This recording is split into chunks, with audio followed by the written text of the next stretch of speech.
Hi my dear lovely students, welcome to my YouTube channel. ನಾನು ನಿಮ್ಮ ಲಕ್ಷ್ಮಿ ಎಚ್.ಎಸ್. ಬಹಳಷ್ಟು ವಿದ್ಯಾರ್ಥಿಗಳು ಅಂದರೆ ಇಂಗ್ಲೀಷ್ ಮೀಡಿಯಂ ವಿದ್ಯಾರ್ಥಿಗಳು ಕೇಳ್ತಾ ಇದ್ರಿ, ನೀವು ಎಕ್ಸಾಮ್ಗೆ ಬರುವಂಥ ಪಿಕ್ಸ್ ಡಯಾಗ್ರಾಮ್ಸ್ ಇದ್ದರೆ ಕಳಿಸಿ ಟೀಚರ್ ಅಂತ ಹೇಳಿ. ಸೊ ಇವತ್ತಿನ ಈ ಒಂದು ವಿಡಿಯೋದಲ್ಲಿ ನಾವು ನಿಮ್ಮ ಎಕ್ಸಾಮಿಗೆ ಕಡ್ಡಾಯವಾಗಿ ಬರುವಂತಹ ಪಿಕ್ಸ್ ಡಯಾಗ್ರಾಮ್ ಅಂತ ಏನು ಹೇಳ್ತೇವಲ್ವ, ಆ ಡಯಾಗ್ರಾಮ್ಗಳನ್ನು ನಾವು ಇವತ್ತು ಡಿಸ್ಕಸ್ ಮಾಡ್ತಾ ಹೋಗೋಣ. ಯಾವ್ಯಾವ ಡಯಾಗ್ರಾಮ್ಗಳು ಬರ್ತವೆ ಅಂತ ಹೇಳಿ. ಇದರಿಂದ ನಿಮಗೆ ಪರೀಕ್ಷೆಗೆ 11ರಿಂದ 12 ಅಂಕಗಳು ಡೆಫಿನೆಟ್ ಆಗಿ ಸಿಗ್ತವೆ. ಸೊ ನೀವು ಪಾಸ್ ಆಗಲಿಕ್ಕೆ ತುಂಬ ಈಸಿ ಆಗುತ್ತೆ ಅಂತ ಹೇಳ್ಬೋದು. ಹಾಗಾಗಿ ಈಗ ಈ ವಿಡಿಯೋವನ್ನು ಸ್ಟಾರ್ಟ್ ಮಾಡೋಣ. ಸ್ಟಾರ್ಟ್ ಮಾಡೋಕ್ಕೂ ಮೊದಲು ನೀವೇನಾದರೂ ಈ ಚಾನಲ್ಗೆ ಹೊಸಬರಾದಲ್ಲಿ ತಪ್ಪದೇ ಸಬ್ಸ್ಕ್ರೈಬ್ ಮಾಡಿ. ಅದೇ ರೀತಿ ಈ ಒಂದು ವಿಡಿಯೋ ನಿಮಗೆ ಇಷ್ಟ ಆದಲ್ಲಿ ತಪ್ಪದೇ ಲೈಕ್ ಮಾಡಿ, ಹಾಗೆ ನಿಮ್ಮ ಫ್ರೆಂಡ್ಸಿಗೆ ಕೂಡ ಶೇರ್ ಮಾಡಿ ಅಂತ ಹೇಳ್ತಾ, ಈಗ ನಿಮ್ಮ ಈ ಒಂದು ವಿಜ್ಞಾನ ಪರೀಕ್ಷೆಗೆ ಬರುವಂಥ ಇಂಪಾರ್ಟೆಂಟ್ ಡಯಾಗ್ರಾಮ್ಸ್ ಯಾವ್ದ್ಯಾವುದು ಅನ್ನೋದನ್ನು ನಾವು ನೋಡ್ತಾ ಹೋಗೋಣ. ಈಗ ನಾನು ಚಾಪ್ಟರ್ ವೈಸು ಪ್ರತಿಯೊಂದು ಚಾಪ್ಟ್ರಲ್ಲೂ ಕೂಡ ಯಾವ ಡಯಾಗ್ರಾಮ್ಗಳು VIMP ಅನ್ನೋದನ್ನು ಹೇಳ್ತೇನೆ. ಸೊ ಅವೆಲ್ಲ ಡಯಾಗ್ರಾಮ್ಸ್ಗಳು ಫಿಕ್ಸ್ ಆಗಿ ಬರುವಂಥವು. ಇವುಗಳನ್ನು ಕರೆಕ್ಟ್ ಮಾಡಿ ಬಿಡಿಸೋದನ್ನು ಕಲ್ಕೊಳ್ರಿ. ಜೊತೆಗೆ ಭಾಗಗಳನ್ನು ಕೂಡ ಡೆಫಿನೆಟಾಗಿ ಪ್ರತಿಯೊಂದನ್ನು ನೀಟಾಗಿ ನೀವು ಗುರುತಿಸ್ರಿ.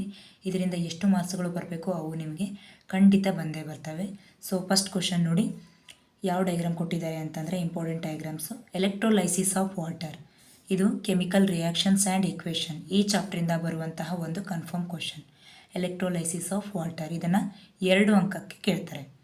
ಇನ್ನು ಆ್ಯಸಿಡ್ ಬೇಸಸ್ ಆ್ಯಂಡ್ ಸಾಲ್ಟ್ಸ್, ಈ ಚಾಪ್ಟ್ರಿಂದ 3 ಅಂಕಕ್ಕೆ, ಇದು 2 ಮಾರ್ಕ್ಸಿಗೆ ಕೇಳ್ತಾರೆ. ಇದನ್ನು 3 ಅಂಕಕ್ಕೆ ಏನು ಮಾಡ್ತಾರೆ ಅಂದರೆ reaction of zinc granules with dilute sulphuric acid and testing hydrogen gas by burning. ಈ ಒಂದು ಡಯಾಗ್ರಾಮು ಫಿಕ್ಸ್ ಆಗಿರುವಂಥ ಕ್ವಶನ್ನು. ಸೊ ಇದನ್ನು ಬಿಡಿಸೋದನ್ನು ಪ್ರಾಕ್ಟೀಸ್ ಮಾಡಿ. ಇನ್ನು ಮೆಟಲ್ಸ್ ಆ್ಯಂಡ್ ನಾನ್ ಮೆಟಲ್ಸ್, ಈ ಒಂದು ಚಾಪ್ಟರಿಂದ action of steam on a metal, ಜೊತೆಗೆ ಮತ್ತೊಂದಿದೆ ಇದರಲ್ಲಿ electrolytic refining of a copper. ಇವೆರಡು ಡಯಾಗ್ರಾಮನ್ನು ನೋಡ್ಕೊಳ್ರಿ. ಇವೆರಡರಲ್ಲಿ ಯಾವುದಾದ್ರು ಒಂದನ್ನು 3 ಅಂಕಕ್ಕೆ ಕೊಡ್ತಾರೆ. ಇನ್ನು ಎಲೆಕ್ಟ್ರೋಲೈಸಿಸ್ ಆಫ್ ವಾಟರು, ಆಮೇಲೆ reaction of zinc granules, action of steam, electrolytic refining of copper, ಇದು ಕೆಮಿಸ್ಟ್ರಿ ಪಾರ್ಟಿ ಸಂಬಂಧಪಟ್ಟಂತೆ. ಇನ್ನು ಬಯೋ ಪಾರ್ಟಿ ಸಂಬಂಧಪಟ್ಟಂತೆ ನೋಡಿರಿ, ಓಪನ್ ಸ್ಟೊಮೆಟಾ, ಕ್ಲೋಸ್ ಸ್ಟೊಮೆಟಾ, ಇದನ್ನು 1 or 2 ಮಾರ್ಕ್ಸಿಗೆ ಕೇಳ್ತಾರೆ. Next sectional view of human heart, it is definite question. ನೆನಪಿರಲಿ, ನಿಮ್ಮ ಬ್ರೈನಿಗೆ ಅಥವಾ ಆಪ್ಷನ್ ಇರುತ್ತೆ, ಬ್ರೈನ್ ಅಥವಾ ಈ ಹ್ಯೂಮನ್ ಹಾರ್ಟನ್ನು ಕೇಳ್ಬೋದು. ಎವ್ರಿ ಟೈಮ್ ಏನು ಮಾಡಿದ್ದಾರೆ, ಜಾಸ್ತಿ ಟೈಮಿಗೆ ನಿಮಗೆ ಬ್ರೈನ್ ಡಯಾಗ್ರಾಮನ್ನೇ ತೆಗಿಲಿಕ್ಕೆ ಕೊಟ್ಟಿದ್ದಾರೆ, ಹೌದಾ? ಈ ಸಾರಿ ಸ್ವಲ್ಪ ಚೇಂಜ್ ಮಾಡಿ ಏನು ಮಾಡ್ಬೋದು, ಹ್ಯೂಮನ್ ಹಾರ್ಟ್ ಕೇಳ್ಬೋದು. ಹಾಗಾಗಿ ಹ್ಯೂಮನ್ ಹಾರ್ಟ್ ಮತ್ತು ಬ್ರೈನನ್ನು ಕಲ್ತ್ರಿ ಅಂತ ಅಂದರೆ ಇವೆರಡರಲ್ಲಿ ಒಂದು ಕ್ವಶನ್ನು 4ರಿಂದ 5 ಅಂಕಕ್ಕೆ ಫಿಕ್ಸ್ ಆಗಿ ಕೊಡ್ತಾರೆ, ನೆನಪಿರಲಿ. ಸೊ ಇದು ಯಾವ ಪಾಠದಿಂದ, ಈ ಓಪನ್ ಸ್ಟೊಮೆಟೊ ಮತ್ತು ಕ್ಲೋಸ್ ಟೊಮೆಟೊ ಲೈವ್ ಪ್ರೋಸೆಸ್ಸಿಂದ ಕೇಳ್ತಾರೆ. ಜೊತೆಗೆ splitting of glucose by different process ಅಂತ ಹೇಳಿ ನಿಮ್ಮ ಟೆಕ್ಸ್ಟ್ ಬುಕ್ಕಲ್ಲಿ ಒಂದು ಸ್ಕಿಮ್ಯಾಟಿಕ್ ಡಯಾಗ್ರಾಮ್ ಇದೆ. ಅದನ್ನು ನೀವು ಸರಿ ಮಾಡಿ ಕಲ್ತ್ರಿ ಅಂತ ಅಂದರೆ ಅದರಲ್ಲಿ 1 or 2 ಮಾರ್ಕ್ಸಿಗೆ ಕ್ವಶನ್ಸ್ಗಳು ರೈಸ್ ಆಗ್ತವೆ. ಸೊ ಎವ್ರಿ ಟೈಮ್ ಬಂದಿದೆ, ಅದನ್ನು ನೋಡ್ಕೊಳ್ರಿ, ನಿಮಗೆ ಸಿಗುತ್ತೆ ಲೈವ್ ಪ್ರೋಸೆಸ್ ಪಾಠದಲ್ಲಿ. Next sectional view of human heart, ಈಗಷ್ಟೇ ಹೇಳಿದೆ, ಇದು ಕಂಟ್ರೋಲ್ ಆ್ಯಂಡ್ ಕೋಆರ್ಡಿನೇಷನ್ ಲೆಸನ್ನಿಂದ ಬರುತ್ತೆ. ಅದ್ರ ಜೊತೆಗೆ ಸ್ಟ್ರಕ್ಚರ್ ಆಫ್ ನೆಫ್ರಾನ್ ಇದೆ, ಇದನ್ನು 2 ಮಾರ್ಕ್ಸಿಗೆ ಕೇಳ್ತಾರೆ. ಇವೆರಡು ಡಯಾಗ್ರಾಮ್ಗಳು ಈ ಒಂದು ಲೆಸನಿಂದ ಇಂಪಾರ್ಟೆಂಟ್ ಆಗಿರ್ತವೆ. ಸೊ ಫಿಕ್ಸ್ಡ್ ಅಂತಲೇ ಅಂದ್ಕೊಳ್ಳಿ. ಯಾವುದಾದ್ರೂ ನೆಫ್ರಾನ್ ಅಂತೂ ಸುಮಾರು ಸರಿ ಬಂದಿದೆ, ಕರೆಕ್ಟ್ ಮಾಡಿ ಕಲ್ತ್ಕೊಳ್ಳಿ. ಇನ್ನು ಕಂಟ್ರೋಲ್ ಆ್ಯಂಡ್ ಕೋಆರ್ಡಿನೇಷನ್ ಲೆಸನಿಂದ ಏನಾಗುತ್ತೆ, ದ ಹ್ಯೂಮನ್ ಬ್ರೈನ್ ಅಂತ ಇದೆ. ಈ ಕ್ವಶನ್ನು ವೆರಿ ವೆರಿ ಇಂಪಾರ್ಟೆಂಟು. ಜೊತೆಗೆ 2 ಅಂಕಕ್ಕೆ ಏನು ಮಾಡ್ಬೋದು, ನ್ಯೂರಾನ್ ಡಯಾಗ್ರಾಮ್ ಅಂದರೆ ನರಕೋಶದ ಚಿತ್ರವನ್ನಾದರೂ ಕೂಡ ಕೇಳ್ತಾರೆ. ಸೊ ಕಲ್ತ್ಕೊಳ್ರಿ ಇದನ್ನು. ಹ್ಯೂಮನ್ ಬ್ರೈನ್ ಮಾತ್ರ VIMP ಅಂದರೆ 100% ಅಂತ ಹಾಕ್ಕೊಂಬಿಡಿ. ನೆಕ್ಸ್ಟ್ ನೋಡಿ, ಹೌ ಡು ಆರ್ಗನಿಸಮ್ಸ್ ರೀಪ್ರೊಡ್ಯೂಸ್, ಈ ಚಾಪ್ಟ್ರಿಂದ germination of pollen on stigma, ಈ ಒಂದು ಡಯಾಗ್ರಾಮ್ ಇಂಪಾರ್ಟೆಂಟ್ ಆಗಿರುತ್ತೆ. ಇದನ್ನು ಪರ್ಫೆಕ್ಟ್ ಮಾಡ್ಕೊಳ್ರಿ. ಇದ್ರ ಜೊತೆಗೆ ಮತ್ತೊಂದು ಅಂತ ಅಂದರೆ ಸೆಕ್ಷನಲ್ ವ್ಯೂ ಆಫ್ ಫ್ಲವರ್, ಅದೊಂದು ಕೂಡ ನೀವು ಸೈಡಲ್ಲಿ ನೋಡಿಟ್ಕೊಳ್ರಿ. ಇನ್ನು ನೆಕ್ಸ್ಟ್ ನೋಡಿ, the human eye and the colourful world, ಇದರಿಂದ recombination of the spectrum white light, ಇದನ್ನು ಕೆಲವೊಂದು ಬಾರಿ ನಿಮಗೆ ಎಕ್ಸ್ಪ್ಲೇನ್ ಮಾಡಲಿಕ್ಕೂ ಕೇಳ್ತಾರೆ, ಅಥವಾ ನ್ಯೂಟನ್ ಪ್ರಯೋಗ ಇದೆ ಅಲ್ವಾ, ಸೊ ಆ ನ್ಯೂಟನ್ ಮಾಡಿರುವಂತಹ ಪ್ರಯೋಗವನ್ನು ಏನು ಮಾಡ್ತಾರೆ, ಎಕ್ಸ್ಪ್ಲೇನ್ ಮಾಡಲಿಕ್ಕೂ ಕೇಳ್ತಾರೆ ಅಥವಾ ಡೈಗ್ರಾಮನ್ನು ತೆಗಿಲಿಕ್ಕೂ ಕೂಡ ಕೇಳ್ತಾರೆ. ಸೊ ಇದು ಇಂಪಾರ್ಟೆಂಟ್ ಆಗಿರೋದು. ಇನ್ನು ಲೈಟ್ ರಿಫ್ಲೆಕ್ಷನ್ ಆ್ಯಂಡ್ ರಿಫ್ರ್ಯಾಕ್ಷನ್ ಅಂದರೆ ಈಗ ಇಷ್ಟೊತ್ತು ನಾವು ಬಯೋ ಪಾರ್ಟನ್ನು ಮುಗಿಸಿದ್ವಿ. ಇನ್ನು ನೆಕ್ಸ್ಟ್ ನೋಡಿ ಫಿಸಿಕ್ಸ್ ಪಾರ್ಟು. ಆ ಫಿಸಿಕ್ಸ್ ಪಾರ್ಟಲ್ಲಿ ಈ ಸ್ಪೆಕ್ಟ್ರಮ್ ಇಂದು ಕೂಡ ಕೆಲವೊಂದು ಬಾರಿ ಕೇಳ್ತಾರೆ, ನೆನಪಿರಲಿ. Recombination of the spectrum, white light, ಇದು the human eye and the colourful world, ಈ ಚಾಪ್ಟ್ರಿಂದ ಬರುತ್ತೆ. ಇನ್ನು ಲೈಟ್ ರಿಫ್ಲೆಕ್ಷನ್ ಆ್ಯಂಡ್ ರಿಫ್ರಾಕ್ಷನ್ ಚಾಪ್ಟ್ರಿಂದ ಏನಾಗುತ್ತೆ ಅಂದರೆ ರೇ ಡೈಗ್ರಾಮ್ಸನ್ನು ಕೇಳ್ತಾರೆ. Ray diagrams of images formed by a concave mirror ಜೊತೆಗೆ ಕಾನ್ವೆಕ್ಸ್ ಲೆನ್ಸ್, ಇವೆರಡರಲ್ಲಿ ಯಾವುದಾದ್ರೂ ಒಂದನ್ನು 2 ಅಂಕಕ್ಕೆ ಡೆಫಿನೆಟ್ ಆಗಿ ಕೇಳುವಂಥ ಕ್ವಶನ್ ಇದು.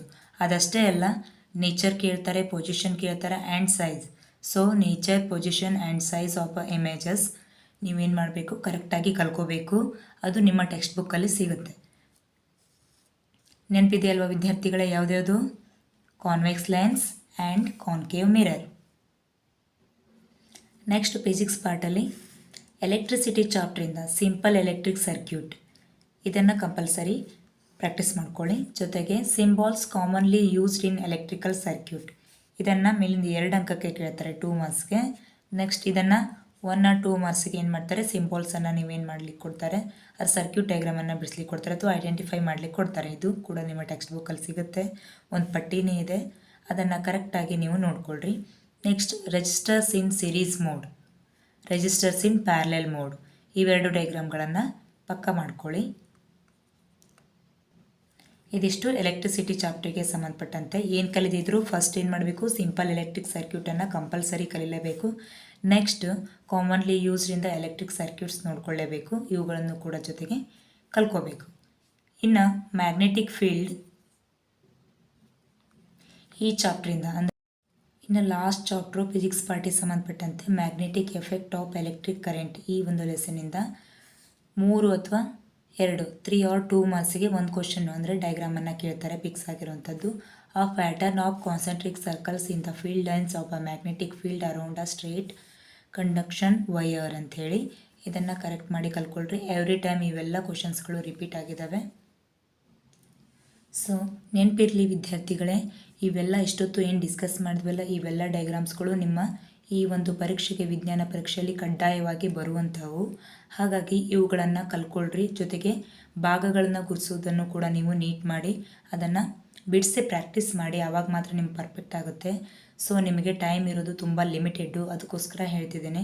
ಇವುಗಳನ್ನಾದರೂ ನೀವು ಪ್ರಾಕ್ಟೀಸ್ ಮಾಡಿದ್ರಿ ಅಂದರೆ ಇದರಿಂದ ನಿಮಗೆ ಏನಿಲ್ಲ ಅಂದರೂ 11ರಿಂದ 12 ಅಂಕಗಳು ಸಿಗ್ತವೆ. ಪಾಸಿಂಗಿಗೆ ಬೇಕಾಗಿರೋದು 28 ಮಾರ್ಕ್ಸು. ಇನ್ನು ನಾನು ಹಿಂದಿನ ವಿಡಿಯೋದಲ್ಲಿ ಮಾಡಿ ಹಾಕಿದ್ದೆ, ಹೌದಾ, ಯಾವ್ಯಾವ ಚಾಪ್ಟ್ರಿಂದ ಎಷ್ಟೆಷ್ಟು ಕ್ವಶನ್ಸ್ಗಳು ರೈಸ್ ಆಗ್ತವೆ ಅಂತ ಹೇಳಿ, ಎಷ್ಟು ಮಾರ್ಕ್ಸ್ ಇದೆ ಅಂತೇಳಿ, ಅದನ್ನು ನೋಡಿಕೊಂಡು ನಿಮಗೆ ಯಾವುದು ಈಸಿ ಆಗುತ್ತಲ್ವ ಆ ಒಂದು ಚಾಪ್ಟರ್ಗಳ ಮೇಲೆ ಜಾಸ್ತಿ ಫೋಕಸ್ ಮಾಡಿ ಓದ್ಕೊಳ್ರಿ.